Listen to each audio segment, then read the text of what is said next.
Holmberg. Here. Okay, approval of city council minutes. We've got 3-1 city council work session minutes. Move to approve. Brooks, Yes. Kushner, Yes. Lund, Yes. Bentley, Yes. Holmberg. Yes.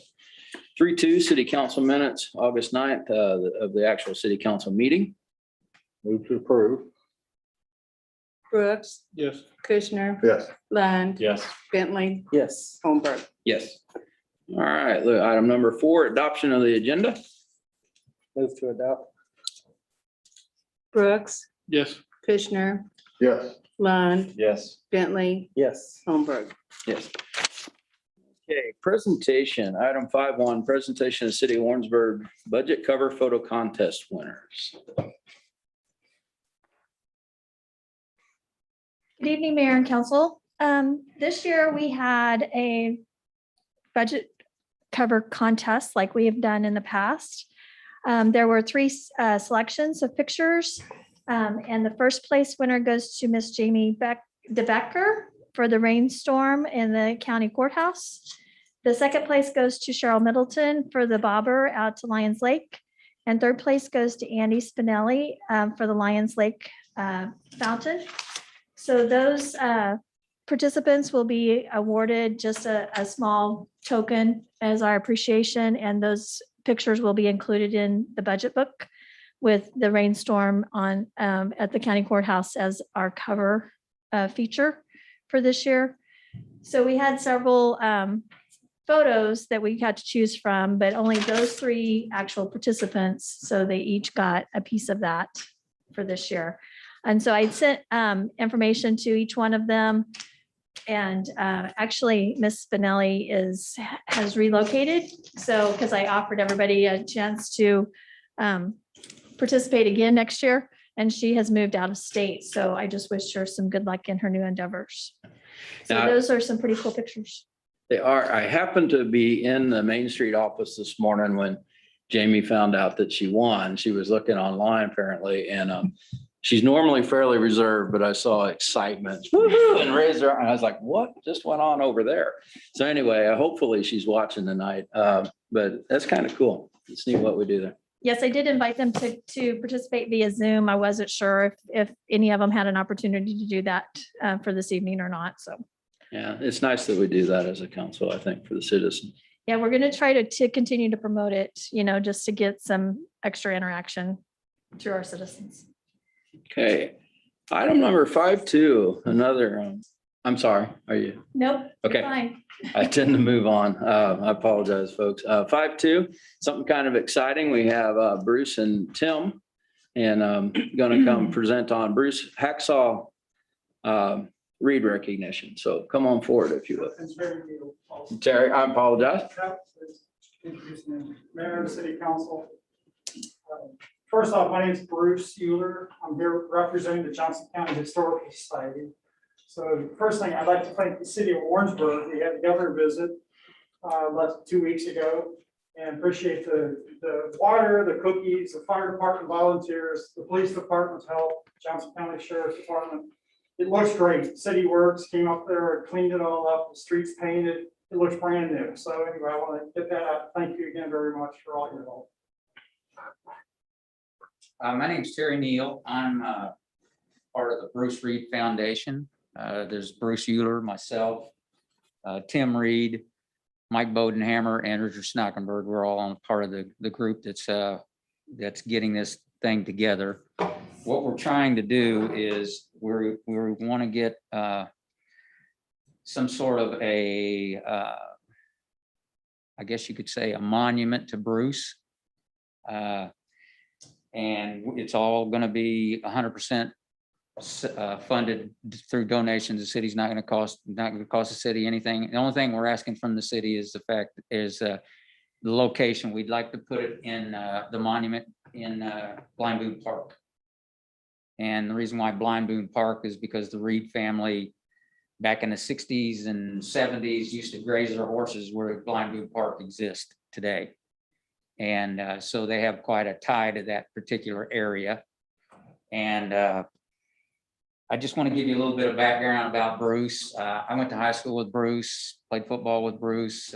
Bruce graduated from Warrensburg, born and raised here in Warrensburg, graduated from Warrensburg in 1972. He went on to play junior college football at Northeast Oklahoma, which is now a four-year university, which is now part of the MIAA. At that time, it was a junior college. After his 2 years there, he came back to Warrensburg and played for CMSU.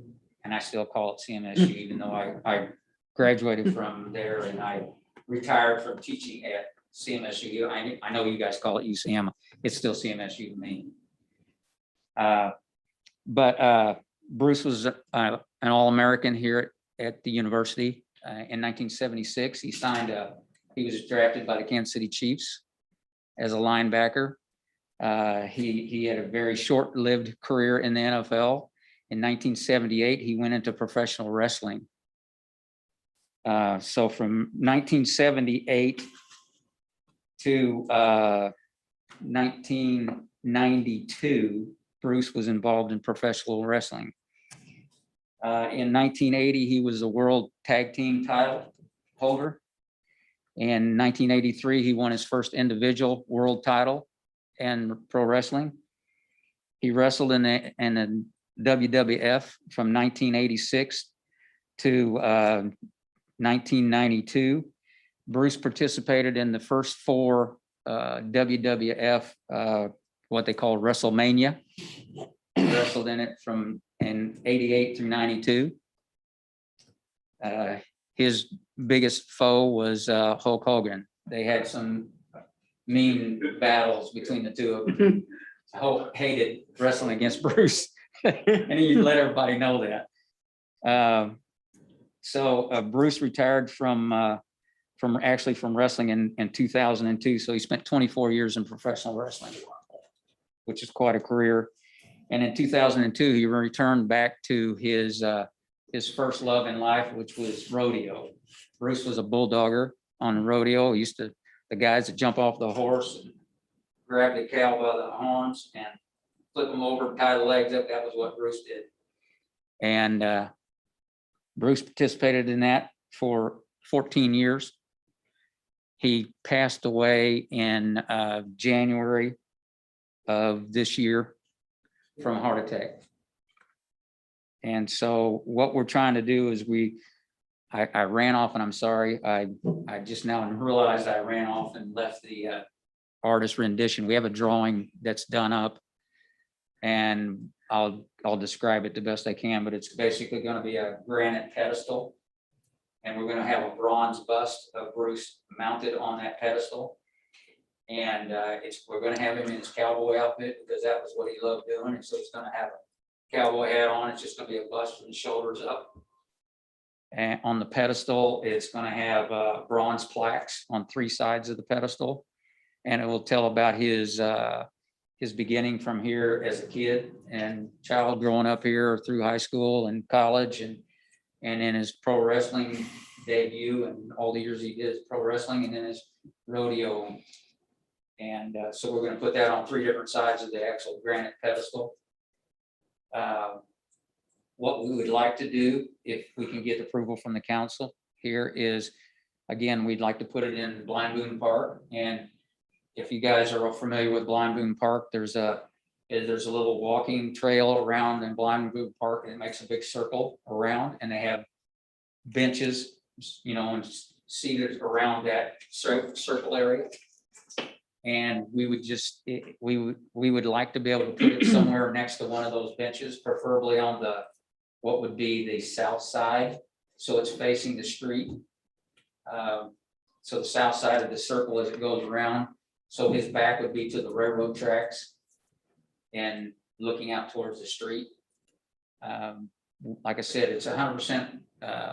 We're going to raise all the money ourselves. It's not going to cost the city anything. The only thing we're asking for the city is to give us a spot to put that monument up. And I don't know, anybody else, Tim, step up here? Tim? Well, actually, Terry's about said it all anyway. I'll tell you a little story about Butch and Hulk Hogan. Is the reason why they had battles. My brother at SummerSlam in Jacksonville, Florida, used his own move on him in front of 60,000 people. So that wasn't too much fun for Hulk Hogan. But my family, if you don't know, we're the first black cowboys in this town. My dad put it on the map. And like he said, my brother, our love is cowboy. And that park is all black park back in the day when we had issues with color barrier. And we growed up on the west side of town, and that's where we want to keep it. We always took care of that park when nobody else did, kept it grazed, kept it cut. We all played in it, all of us, so we never seen color, but that's the way it was back in the day. And that's why we want to put Butch there, because that's where we roamed. And I think it's no other athlete in this town that's his magnitude that went where he went and done what he done. And he's very proud of Warrensburg. So they used to get where he's from mixed up, and he'd make sure they knew he was from Warrensburg, Missouri. Because it's kind of like Cheers here. If you growed up here, all your friends, that's how it is. And we born and raised here. And Butch sure loved this town. And he put it on the map. I just want the kids that's growing up around here, if they want to be a big superstar, they can go and look at him and see what it takes. And they can know they can do it, come from a little town. Because when we growed up here, it was probably 15, 20,000 people. So it was very small. And Butch did it. And I just want other kids that's growing up today to know that they can do that if that's what they want to do. It don't matter where you're from. It's just how big your heart is. And that's about all I have to say. Well, thank you very much. Certainly, we're interested in promoting local citizens. I will ask city manager and council, is there a process we go through to do this? You know, we don't get these opportunities that come before us very often, so I think we can take it under consideration. We'll look at our process and what this looks like. We'll definitely have to talk to the Parks and Recreation Board as well. And then we will, I know Cindy has your contact information and we'll be in touch. So thank you for coming. All right, thank you for your time. Well, thank you. It was really nice to hear from you. Okay, so moving on to item number 6, public hearing. 6.1, public hearing for general budget comments.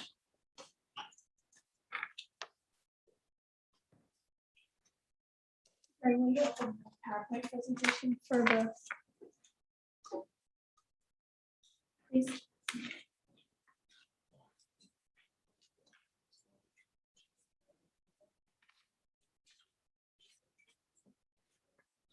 Good evening, Council and Mayor. So the 22 fiscal year budget, we talked about the photograph a minute ago in those presentations. So this is a rendition of the cover that you'll see on the actual document as we start out this year. And at the August 9th meeting, we talked quite a little bit about, what budget was going to look like. So we'll just run through a recap as part of this public hearing. And if there's any comments or questions to be addressed at that point in time. So the fiscal year 22 proposed budget is set at a deficit of $2,800,000. And that is primarily from the WPC fund. And the remaining is from the general fund, Arts Commission, and the self-insurance, with general fund showing a deficit balance of $299,010. Fiscal year 21 was adopted as well with a deficit.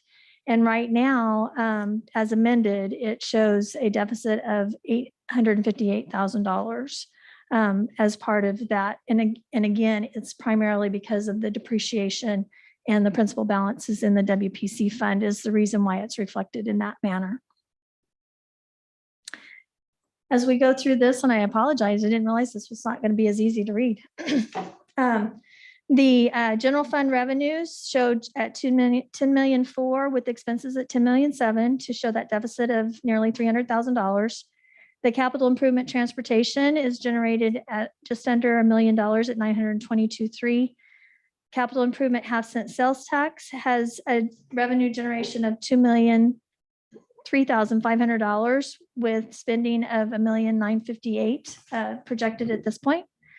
The general obligation bond funds that we sold on August the 9th is scheduled to issue another $12 million in 22. So that has $13,177,600 with the primary piece of that being the $12 million bond issue. Water pollution control is scheduled to generate $5,072,000 in revenue. And the $7,856,900 I mentioned is primarily from the depreciation and the principal and capital items that we'll talk about here shortly. The trust and art funds has about $20,000 with $27,009 being spent out of those. And the self-insurance fund is scheduled to generate about $200,000 with $1,300,000 in transfers from between employees and expenses to the city and an estimated expense of $1,132,000. So the fiscal year general fund, as we talked about, has a deficit of $2,299,000. Of that is $184,510 for the Hawthorne NID payments. And it also includes the decreases in some of the revenues from fiscal year 21 because of the ARP funds, I'm sorry. The PD software lease and the street sweeper is also in that $184,000 number. So general fund revenue is generated with property taxes, sales and use taxes, franchises, grants, licenses, etc. And so those percentages are broke out in that short little pie chart, with the majority of that being the sales taxes, as we've talked about. Sales taxes as a very heavy generator in our general fund. The expenditures are outlined with administration services, and then fire, law enforcement, community and economic development, public works, and then the NID and debt transfers of that $184,000 that I just mentioned. And the majority of those expenses, again, are in our law enforcement services and in fire. Administration picks up a chunk of that, but that includes all of your financial services, your legislation, legal, IT is all in that administration piece of $2,500,000. Currently funded in the general fund, as we talked about before, is basically maintenance. There's no capital included in that. It has the 20% increase in the medical coverage at this point for those expenses, 3% average across the board for salary increases, plus the PTO payout. We're using $4,000 for the cemetery donations for computer and software to make that a more user-friendly process. And it also includes the $167,800 for our community funding contracts with our community partners. The transportation fund, which is your gasoline sales tax, motor vehicle sales, and motor vehicle fees, generates $922,300. So that is used for all of our transportation needs. With the majority of that being the gasoline tax, and that does go up this year because of the new law that goes into effect. So those revenues we will start to see because they start collecting those in October. And included in the transportation plan is the street maintenance program at $682,000, the curb and sidewalk program of $80,000, the towable message boards and traffic control monitoring at $57,000, and upgrades to the major street plan at $100,000. The half-cent sales tax is just exactly that. It generates right at $2 million a year for sales tax. That is projected to expire in December of 2025. And included in those expenses is primarily the debt at $1,300,000. There's 2 police vehicles, the public works equipment, the building repairs and improvements, and the police computer upgrades. As we go forward, as we talked about, we moved all of the capital items into that capital half-cent sales tax this year. The general obligation bonds, thanks to the voters, that was $17 million was approved in April of 2021, renewing the debt levy that you'll hear more about later today as well. It also has the street portion is scheduled to retire in 2022. So that part of the 2017 debt goes away. We pick up the 2021 pieces, and then we added the 5 million going forward, and we'll add an additional 12 million next year to maintain that debt levy and keep our principal and interest balance payments about equal throughout that 20-year period of time. The Neighborhood Improvement District Fund. So Russell Avenue paid in full for fiscal year 21. So that one has dropped off. The annual revenue that is generated from that special property tax, the special assessments on the property tax is about $64,000 a year, with $100,000 being paid by the general fund. The remaining principal balance as of fiscal year 21 is $1,440,000. And those annual payments average about $160,000 a year. And that is scheduled to be paid off in March of 2031. So remember, we and you may not know either, but we did refund or refinance that debt in 2019. So that took it, and we did not extend it. We just lowered our interest rate to save general fund some money. So water pollution control revenues, again, is a service industry. So for those services, it generates about $5 million a year with some minor interest income.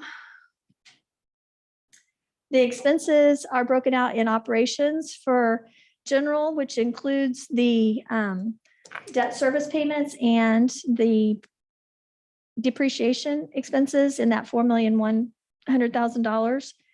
About $85,000 for finance. The plant operations is just under 2 million at 1.939. And then collections is 554,700. And we have a scheduled improvement for capital at 1,112,600 for this year, for total expenses at 7,856,900. So the principal and interest debt payments include the 2007A issue, which has principal payments for 22 at 845,000 and interest payments of 227,000. That debt, it pays off or matures in 2027. And the 2010 direct loan, which again is a state revolving fund program, has principal payments of 446,000 and interest of 62,000, and it matures in 2030. So we have a few more years left on the debt payments for our wastewater control, and we'll hear more about wastewater control and those items through our rate study information that will come to council here in the next 2 or 3 meetings. Annual depreciation is currently scheduled at $1,450,000. We include the annual depreciation and those debt payments in the budget to kind of reflect that we have to generate enough revenue to make those payments plus all of our operations. So it gives you a true picture as if you were to be able to generate enough income, you could actually put away that $1,400,000 a year in cash to help fund your replacements and to expand your system. So the major capital expenses that are included at is the blowers at $590,000, one at each plant, and the SCADA components at $675,000, and the I&I relining project at $149,000. So a lot of information in a short period of time. To recap, that's the total that is presented to you this evening as first reading of the budget, and for any discussions to take place during this public hearing. Questions of anyone?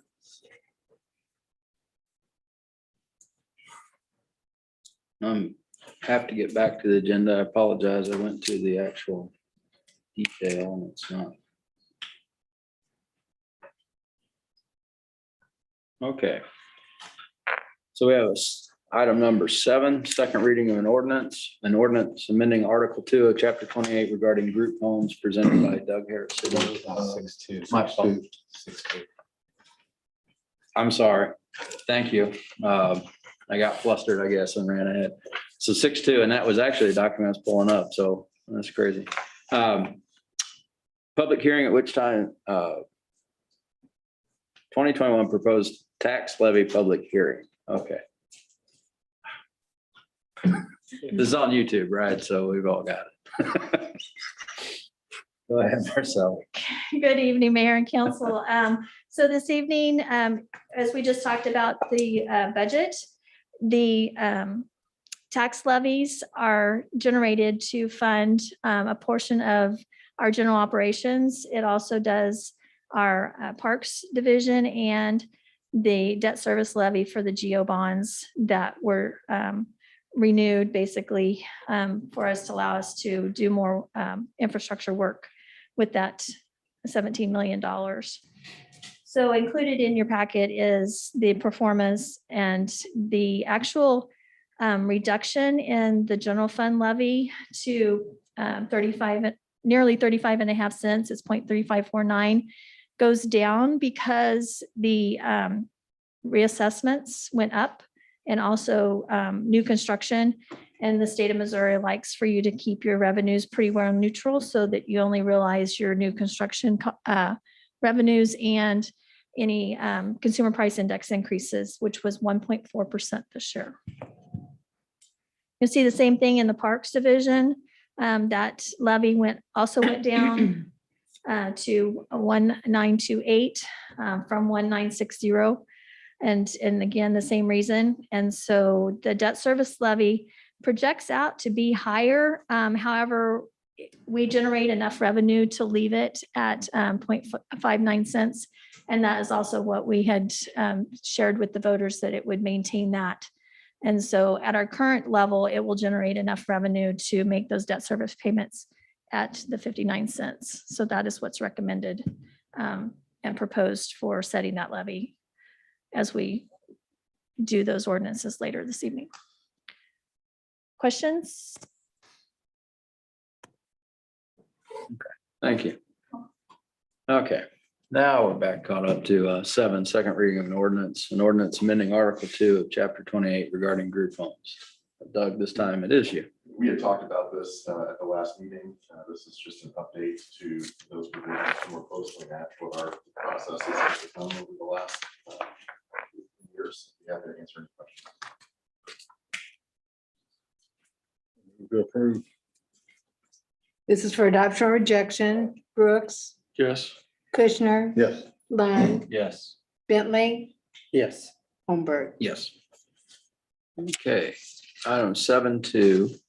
It's a second reading of ordinance authorizing execution agreement with Whiteman Air Force Base for mutual aid.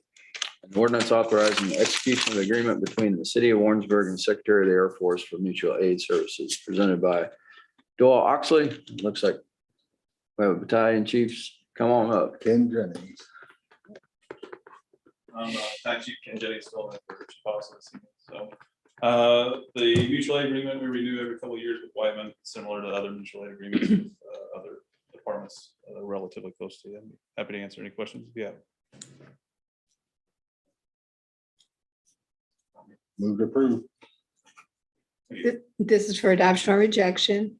Brooks, Yes. Kushner, Yes. Lund, Yes. Bentley, Yes. Holmberg. Yes. Thanks for coming. Okay, so item number 7.3, second reading of an ordinance authorizing contract for an annual audit services. Second reading of ordinance authorizing city manager and city clerk to execute a contract with KPM CPAs to provide an annual financial audit report beginning with the year ending September 30th, 2021, presented by Marcella McCoy, Finance Director. Good evening, Mayor and Council. As presented at the last meeting, we went through an RFP process and a scoring sheet to select the auditors that had submitted formal RFPs. And KPM, once again, was awarded that. They've been our auditors for a number of years now. And we're excited to work with them again for a period of time. Happy to answer any questions. Move to approve. This is for adoption or rejection. Brooks, Yes. Kushner, Yes. Bond, Yes. Bentley, Yes. Holmberg. Yes. Okay, item 7.4, second reading of an ordinance approving the final plat of Dyer's Last Stand. An ordinance approving and accepting final plat of Dyer's Last Stand, a subdivision in the city of Warrensburg, Missouri, located at 115 and 117 West Oak Street, Barb Hill. Thank you, Mayor and City Council. This is second reading of a plat that you saw at your meeting 2 weeks ago. Planning and Zoning Commission recommended approval with one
permits that is. We looked at just the first 6 months roughly of this year from January 1 to July 8th. There were 69 permits that paid the minimum permit fee of $30. That fee has been in place since 2008 at that level. That's 69 out of 136 overall building permits. Of that, when I look at our staff time in processing, issuing, reviewing, and inspecting those, our staff time, the value of that is between $60 to $120, depending on the type of project it is. On average, of those 69 permits, our costs are $76, and the median cost of those 69 permits was $73. So staff is recommending an increase in our minimum building permit fees so that we can cover, on average, our costs in providing services for those types of permits, to increase from $30 to $75, and that would start on October 1. There are a couple kinds of permits that do not pay the minimum permit fee. They have a set fee, and those are demolition, house moving, which that's when you pick a house up off its foundation and move it from one side of town to the other side of town, or you move it out of town, or you bring one in from out of town. That is not placing a trailer in a mobile home park. That's a different one. House moving is literally moving a house off its foundation. And sign permits, all of those have a separate set fee. So this minimum permit fee would not impact those types of permits and those specific fees. Be happy to answer any questions. You have an ordinance before you this evening for a first reading. It's a very short ordinance for a very long staff memo, and the ordinance just changes that fee to $75. If ultimately approved by council, it would not go into effect until October 1st of this year. That will give contractors time to factor that into future bids that they do for projects. Question? Do you have the numbers for I know last year was probably lower than the 69 you have for this one. Do you have like 2019 numbers? I don't have those, but I can get that for you. Okay. I would guess it's going to be pretty similar, if not a few more than that. What we tend to see during a real downturn in the economy is that people do more remodel projects. And we did see our smaller permits numbers increase compared to new construction numbers last year. But yeah, I can pull that number and let you know. Because you haven't built stuff and remodeled, I know how many times they have to come out and inspect and different things, so, yeah. Any other questions? Well, thank you. Thank you. Item number 8.3, first reading of an ordinance adopting annual operating budget for fiscal year beginning October 1st, 2021. Good evening, Mayor and Council. Thank you.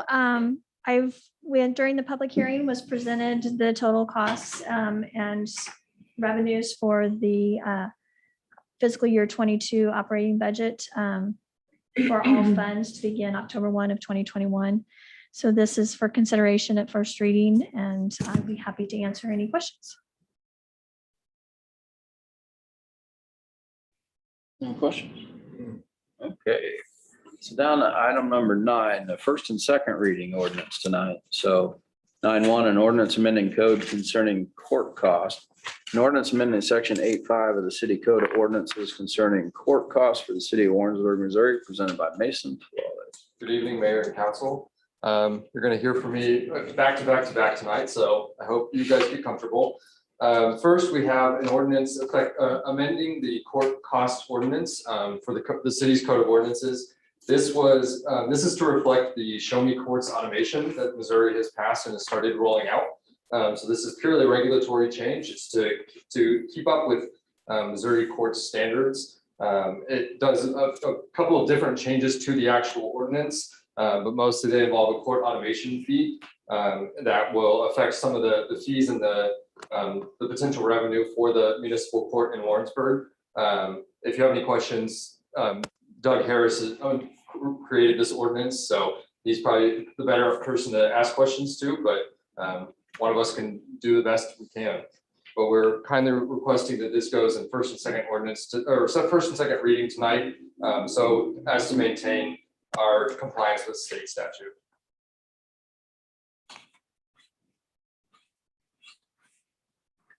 Questions? Move to pass that ordinance to second reading by title. Brooks, Yeah. Kushner, Yes. Lund, Yes. Bentley, Yes. Holmberg. Yes.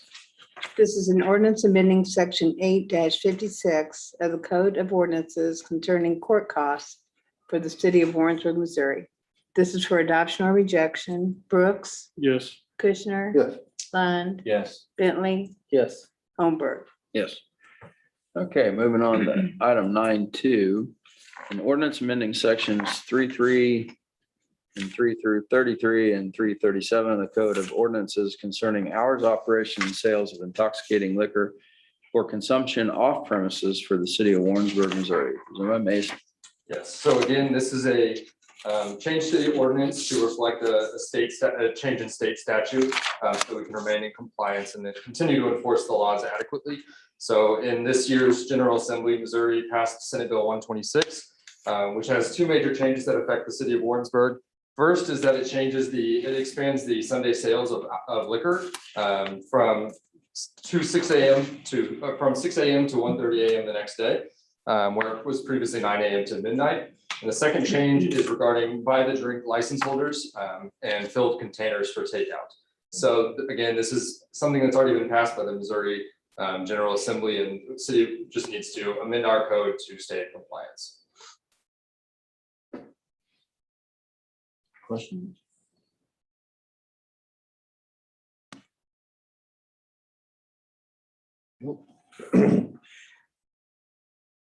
Move to pass the Second. second reading. Sorry.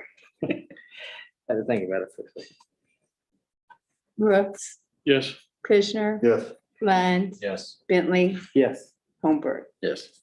This is an ordinance amending section 3-3, 3-33, and 3-37, hours of operation and sale of intoxicating liquor for consumption off premises of the Code of Ordinances of the city of Warrensburg, Missouri. This is for adoption or rejection. Brooks, Yes. Kushner, Yes. Lund, Yes. Bentley, Yes. Holmberg. Yes. Okay, 9.3, an ordinance amending sections 2-59 and 264 of the Code of Ordinances concerning closed records and records requests for the city of Warrensburg. It's Mason again. Are you getting comfortable yet? I am. Okay. I All right. don't want to do this. All right. So you guys, you've heard the drill so far. Again, this was another bill passed by the General Assembly this year. It was House Bill 362. And it modified some of the requirements regarding the sunshine law in Missouri, regarding closed and open meetings and closed records. And so this has two major changes that really affect the city of Warrensburg. First is creating two more additional items to allow for closed sessions, including phone numbers, email, and utility information. And then the second is a provision that will, if a sunshine law request has not been paid fully in 30 days, then that request will be canceled. So again, this is something that has been passed by the state statute or by the state General Assembly.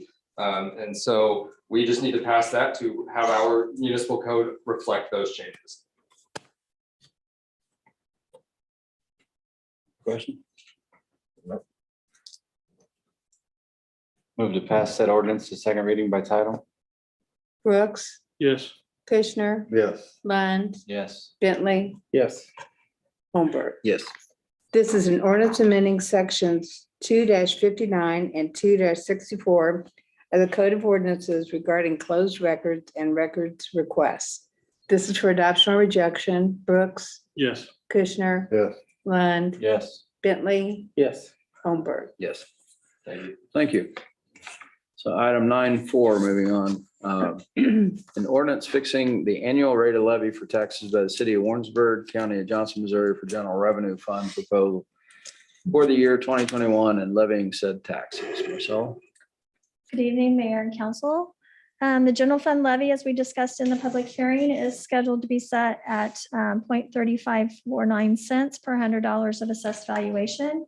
That is scheduled to generate about $834,000 for the general fund. And we respectfully ask that this be done at first and second reading to comply with the Missouri state laws, that it goes back to the county for certification and be submitted to the Department of Revenue and the auditor's office for final consideration to come back on the tax rolls in a timely manner. And that deadline is scheduled to be at the auditor's office by September 1st.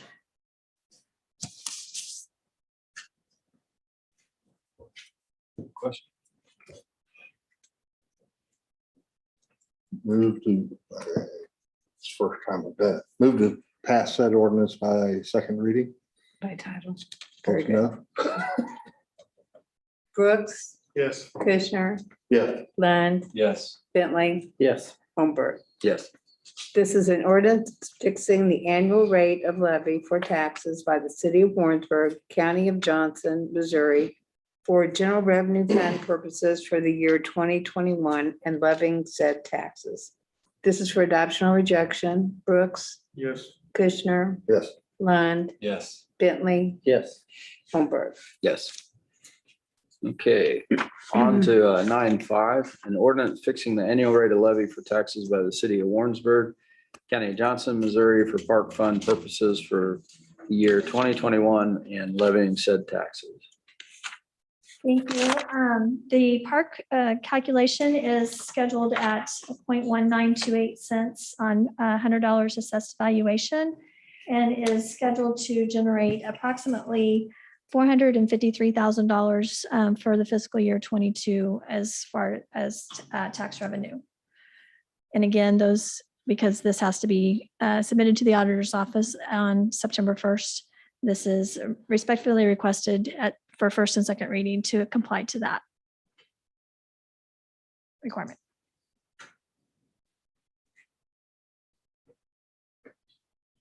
Give a motion. Move to pass that ordinance to second reading by title. Brooks, Yes. Kushner, Yes. Lund, Yes. Bentley, Yes. Holmberg. Yes. This is an ordinance fixing the annual rate of levy from taxes by the city of Warrensburg, county of Johnson, Missouri, for park fund purposes for the year 2021 and levying said taxes. This is for adoption or rejection. Brooks, Yes. Kushner, Yes. Lund, Yes. Bentley, Yes. Holmberg.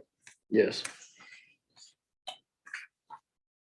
Okay, on to 9.6, an ordinance fixing the annual rate of levy for taxes by the city of Warrensburg, county of Johnson for debt service purposes for the year 2021 and levying said taxes. Thank you, Mayor and Council. The levy is calculated and is promised to the voters to be set at 59 cents per $100 of assessed valuation. For fiscal year 22, that is scheduled to generate about $1,143,000 to meet that annual debt payment that is due in 22. And again, we respectfully ask that you pass this on to second reading to comply with the September 1st deadline for submission to the state auditor's office.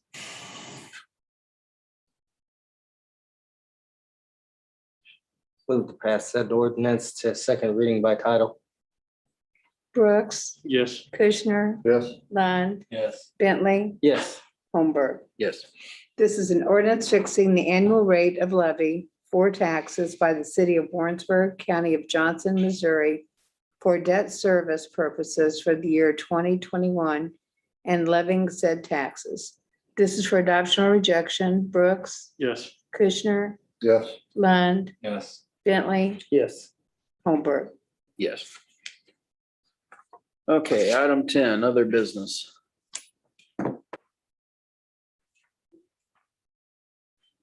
Else? Appearances of council not listed on the agenda.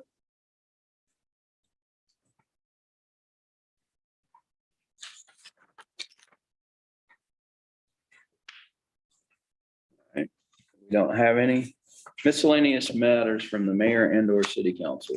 Anything, folks?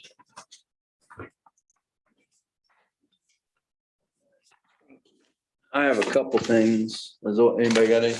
I always have something. So I was contacted by a musician, Stella Roden from UCL, and they're putting together a Blind Boon Heritage Home Ragtime Symposium set for October 1st and 7th. And she was interested in if the city would like to participate. And so I forwarded it to Danielle Doolin and Marcy and said, yes, we would. Talked to her quite a bit about, it's exciting to me that we would be elevating other folks in our history. I was excited earlier tonight. We have a rich history. And so there's no specific thing that we're doing at this point, but it's something I encourage. Another thing too, just on August 31st, we'll be doing a proclamation on an event at the courthouse on overdose awareness. And a friend of mine, Misty Miller's brother, passed away of an overdose, and we have issues in the community. And I think it's important we celebrate the positive. Well, there's other things too that go. So I would encourage as many folks that can come from the community to be there. It's a 2-hour section of time, but I know a lot of those folks, and I had an opportunity to serve as a community, just community hours with a group of the folks going through the program of recovery court that Judge Teichman oversees. And we just picked up trash downtown, and they were so appreciative that someone of the city, the council was there, and it made me feel really good to represent, because, we get a lot of feedback sometimes, people that don't. These folks, it's kind of fun. So, every one of you connect to different things, and, this is something I'm more in tune with, but just wanted to share. I think it's important we do, and folks do appreciate what we do. Anything else on And that's Tuesday at 6 o'clock, 6 to 8. I talked to her today, and I think it's on the west side of the courthouse. I don't know. I put it on your calendar, but I think it's on the west side. It'll be where the group of people are. Yeah, So. yeah. Get there at 6, she'll know where to go. All right. Anything else that came up while I was talking? Okay. Mayoral appointments. There's several appointments that we want to make here tonight. I also want to ask, I've talked to a couple of you in person, but we need someone for the Board of Adjustment. Barb Carroll needs some help there, and I've reached out to some folks, but if you know anybody that would be willing to serve on that, we've got to get a position filled, or a couple actually. But with that said, I'd like a motion for these appointments. Move to approve. Brooks, Yes. Kushner, Yes. Lund, Yes. Bentley, Yes. Holmberg. Yes. All right, Director of Finance report. Marcella, you got any more?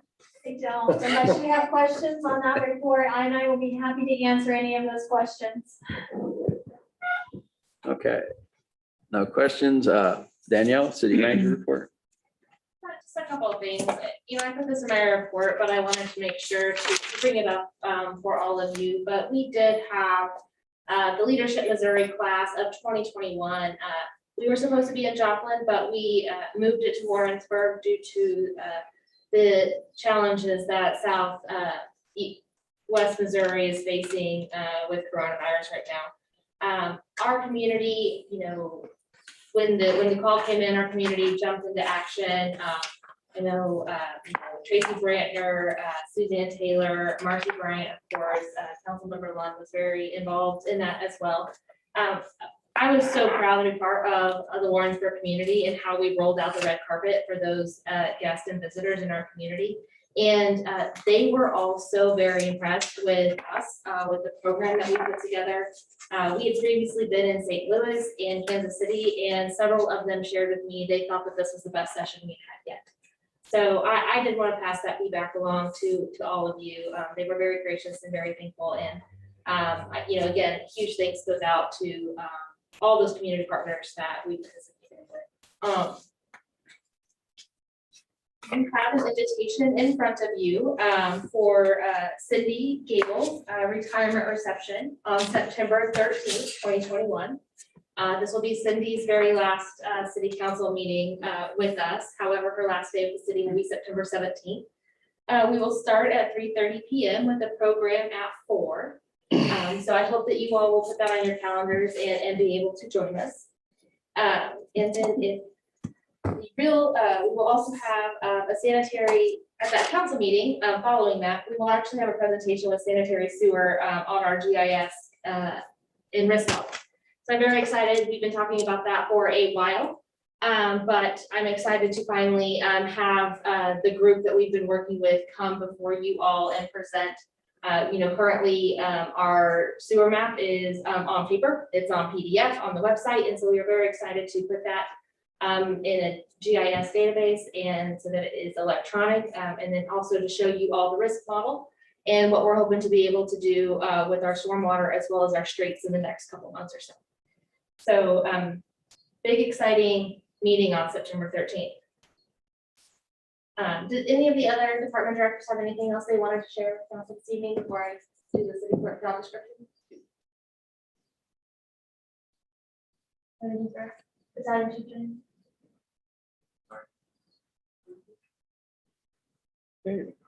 And on the 15-1 city clerk discussion.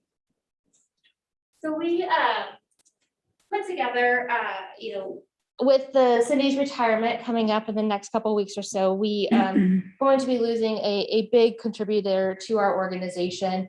But this also does provide an opportunity for us to take a look at that city clerk job description and possibly help us fill some of the desires of the city council to have a communication specialist, or sometimes referred to as a public information officer. So we want to take an opportunity to look at that job description, add some of that role and responsibilities that we've been wanting in the past, but haven't necessarily been able to fit into our budget due just constraints and adding an additional FTE into our budget. So we want to take a look at possibly doing that. That city clerk role is a very outward facing person who is in touch with all the events that are going on in the community. So it's kind of a natural fit, especially with how closely the city clerk works with all the department directors and all of the, information that's coming and going as far as budget, programs that we have, and even with some of the public works stuff that we have going on too. So we have taken a look at the job description, and you all had that in your packet, adding some of those roles and responsibilities and into that city clerk position. However, the city clerk is appointed and hired by the city council.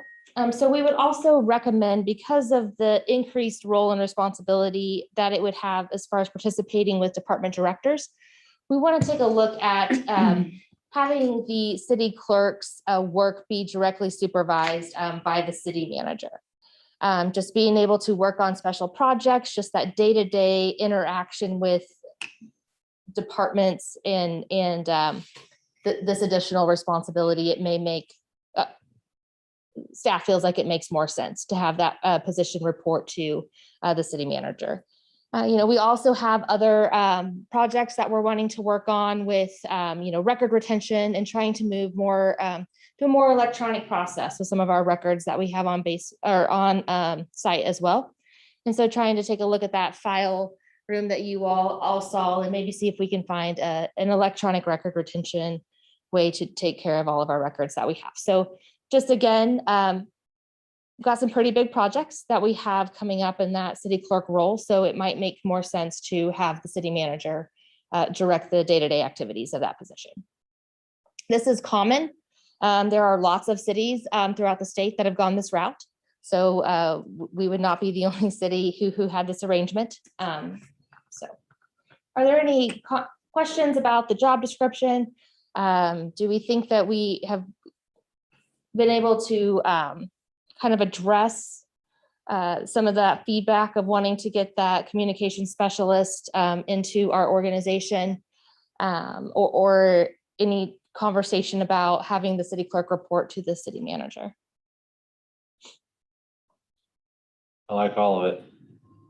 I like the new chain of command. I like adding the stuff that we've been trying to fund for 3 or 4 years. So yeah, I think it's a great proposal.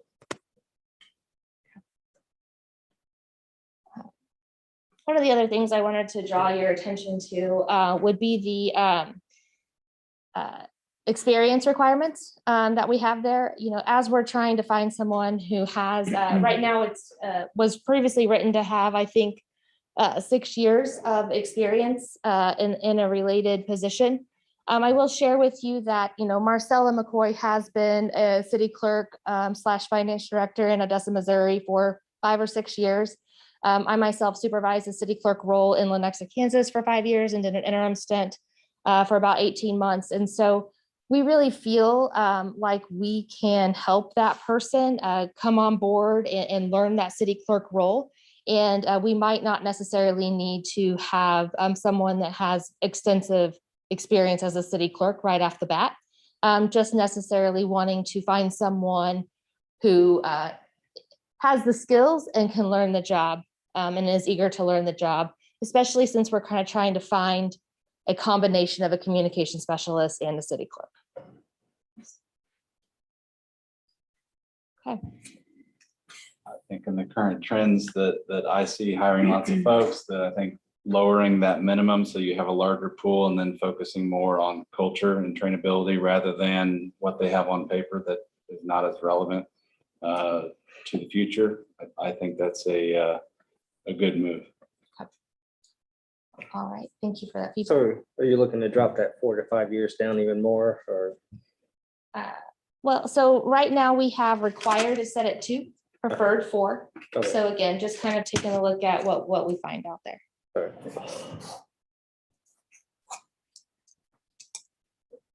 I was reading No, up. no, I was you're reading backwards. I'm Now, sorry. this is an you know, kind of as we talk about the timing of this would require an ordinance change. We would request that go as a first and second reading on the September 13th meeting so that we can immediately turn around and post for that position, since Cindy's last day will be on September 17th. We don't want to be without a city clerk for too long. We do have a big role in our organization.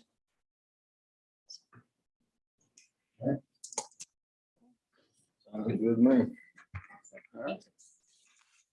Item number 16, we do have a closed session tonight. Does anybody want to read through that? I can real quick. Vote to close part of this meeting pursuant to section 610.021 of the revised statutes of Missouri relating to 3, hiring, firing, disciplining, or promoting of particular employees by a public governmental body when personal information of the employee is discussed or recorded. 13, individually identifiable personnel records, performance ratings, or records pertaining to employees or applicants for employment. Brooks, Yes. Kushner, Yes. Lund, Yes. Bentley, Yes. Holmberg. Yes. We will adjourn.